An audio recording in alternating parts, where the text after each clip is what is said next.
Assalamualaikum warahmatullahi wabarakatuh. Perkenalkan, nama saya Fatimah, NPM 719212929. Di sini saya akan menjelaskan sedikit tentang materi disiplin kerja, di mana disiplin kerja itu diartikan sebagai satu alat yang digunakan para manajer untuk berkomunikasi dengan karyawan agar mereka bersedia untuk mengubah suatu perilaku, serta sebagai suatu upaya untuk meningkatkan kesadaran dan kesediaan seseorang dan dapat mentaati semua pengaturan perusahaan dan norma-norma sosial yang berlaku. Definisi disiplin kerja ini diartikan sebagai sikap dan perilaku seseorang yang menunjukkan ketaatan, kepatuhan, kesetiaan, keteraturan dan ketertiban pada peraturan perusahaan atau organisasi dan norma-norma sosial yang berlaku. Sedangkan menurut Hasibuan pada tahun 2016, kedisiplinan ini dapat diartikan bila mana karyawan selalu datang dan pulang tepat pada waktunya, mengerjakan semua pekerjaan dengan baik, mematuhi semua peraturan perusahaan, serta norma-norma sosial yang berlaku. Jenis-jenis disiplin kerja menurut Moekizar yaitu ada dua. Yang pertama, self-imposed discipline, yaitu disiplin yang dipaksakan diri sendiri. Yang kedua, command discipline, yaitu disiplin yang diperintahkan. Mengapa disiplin itu penting? Karena di sini disiplin dapat menunjukkan besarnya rasa tanggung jawab karyawan terhadap tugas atau pekerjaannya. Semakin baik disiplin, semakin tinggi prestasi kerja. Sebaliknya, tanpa disiplin karyawan, organisasi perusahaan sulit mencapai hasil yang optimal. Kedisiplinan kerja itu ada tiga. Yang pertama, kedisiplinan. Yang kedua, kesadaran. Yang ketiga, kesediaan. Di mana kedisiplinan ini dapat diartikan sebagai kesadaran dan kesediaan seseorang dapat mentaati semua peraturan perusahaan serta norma-norma sosial yang berlaku. Yang kedua, kesadaran adalah sikap seseorang yang secara sukarela menaati semua peraturan dan sadar akan tugas dan tanggung jawabnya. Yang ketiga, kesediaan adalah suatu sikap atau tingkah laku dan perbuatan seseorang yang sesuai dengan peraturan perusahaan, baik yang tertulis maupun tidak tertulis. Mengapa kita perlu peraturan dan hukuman dalam kedisiplinan? Karena dalam peraturan itu sangat diperlukan untuk memberikan bimbingan dan penyuluhan bagi karyawan dalam menciptakan tata tertib yang baik bagi perusahaan. Dengan tata tertib yang baik, semangat kerja, moral kerja, efisiensi, dan efektivitas kerja karyawan akan meningkat. Hukuman diperlukan untuk meningkatkan kedisiplinan dan mendidik karyawan supaya mentaati semua peraturan perusahaan.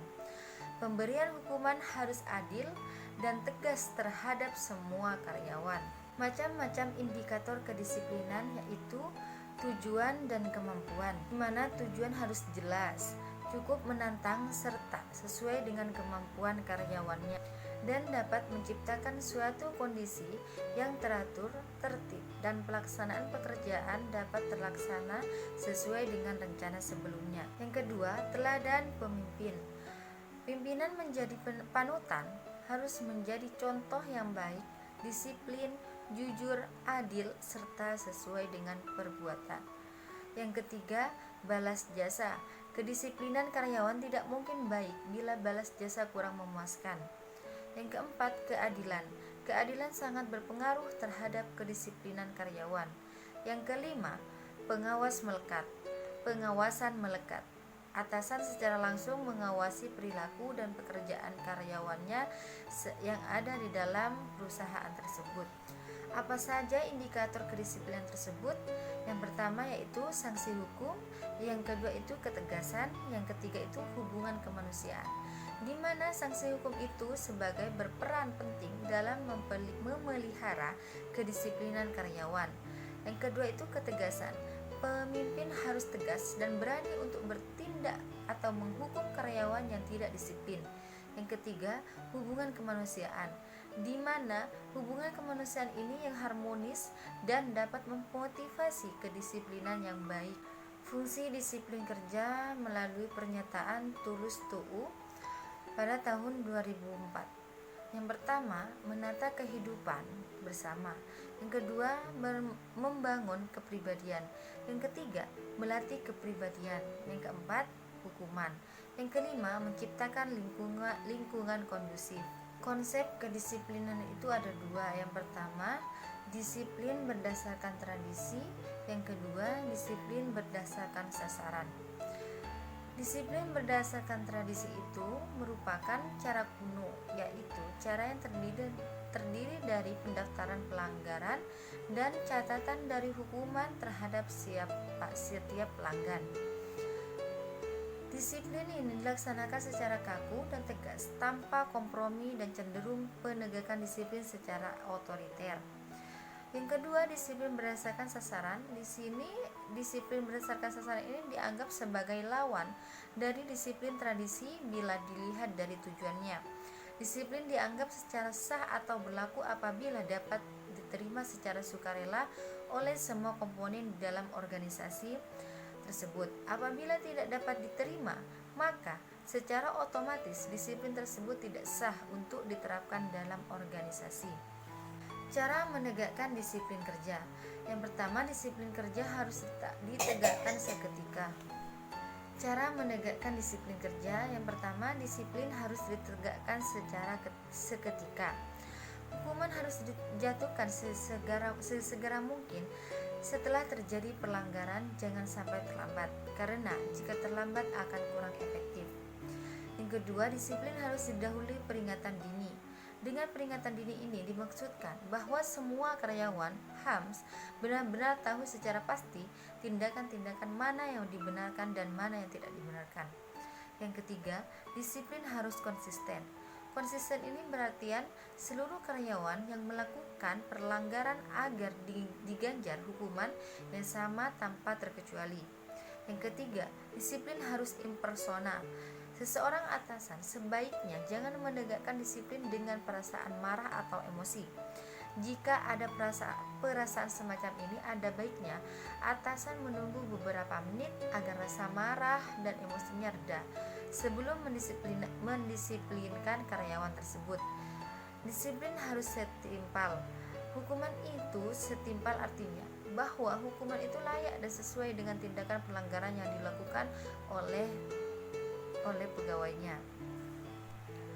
Faktor-faktor yang mempengaruhi disiplin kerja itu diantaranya: yang pertama, besar kecilnya pemberian kompensasi. Yang kedua, ada tidaknya pengawasan pemimpin. Yang ketiga, ada tidaknya keteladanan pemimpin dalam perusahaan. Yang keempat, ada tidaknya aturan pasti yang dapat dijadikan pegangan. Yang kelima, keberatan pimpinan dalam mengambil tindakan. Yang keenam, tidak adanya perhatian kepada para karyawan. Yang ketujuh, diciptakan kebiasaan-kebiasaan yang mendukung tegaknya disiplin. Apa saja hambatan disiplin kerja itu? Yang pertama, masyarakat yang menekankan ketaatan yang utuh dan loyalitas penuh kepada atasan atau pimpinan. Yang kedua, masyarakat yang selalu terbuka dan bersikap permisif. Yang ketiga, keadaan fisik atau biologis yang tidak sehat. Yang keempat, keadaan psikis atau mental yang tidak sehat. Yang kelima, sikap perfeksionis. Yang keenam, perasaan rendah diri atau inferior. Yang ketujuh, perasaan takut atau khawatir. Yang kedelapan, perasaan tidak mampu. Yang kesembilan, kecemasan. Yang kesepuluh, suara hati dan rasa bersalah yang keliru. Yang kesebelas, kelekatan yang tidak teratur. Sanksi disiplin kerja ini dapat ditingkatkan dan jenis sanksi pelanggaran kerja yang umumnya berlaku dalam suatu organisasi. Yang pertama, sanksi pelanggaran ringan dengan jenis teguran lisan, teguran tertulis, pernyataan tidak puas secara tertulis. Yang kedua, sanksi pelanggaran sedang dengan rincian penundaan kenaikan gaji, penurunan gaji, penundaan kenaikan jabatan. Dan yang ketiga, Sanksi pelanggaran berat dengan rincian penurunan pangkat, pembebasan dari jabatan, serta pemberhentian dan pemecatan. Sekian dari saya, kurang lebihnya mohon maaf. Wassalamualaikum warahmatullahi wabarakatuh.